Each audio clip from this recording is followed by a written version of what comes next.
Number 1, the spotlight effect. Most people overestimate how much others notice or judge them. In reality, others are too focused on themselves.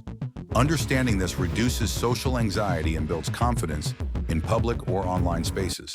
Number 2, cognitive reframing.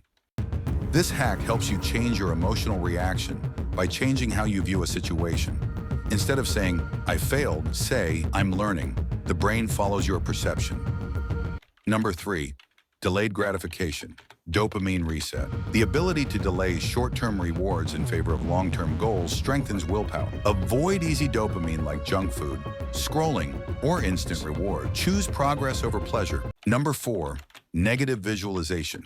Imagine losing what you already have or facing the worst-case scenario. This reduces fear, builds gratitude, and mentally prepares you for anything. Practiced by Stoics and warriors alike. Number 5, name it to tame. It's simply labeling your emotions, activates the thinking part of the brain, and calms the emotional part. Say to yourself, "I feel overwhelmed," instead of reacting blindly.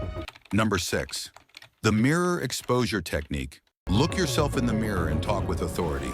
Saying affirmations or motivational lines while looking into your own eyes rewires your identity and self-image over time. Number 7, body language. Override adopting strong, open body posture can make you feel more powerful and reduce stress. This physical hack works by sending safety and confidence signals to your brain. Number 8, environment. Priming your surroundings affect your mental state. A cluttered space creates mental noise. A clean, organized space helps with clarity, productivity, and calmness. Number 9, silence as a response. Choosing silence over reaction is powerful in conflict, manipulation, or emotional situations. It creates mystery, control, and dominance without saying a word.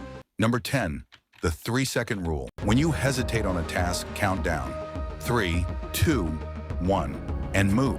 This prevents overthinking and builds action-based habits. Used by high performers and military personnel to fight procrastination,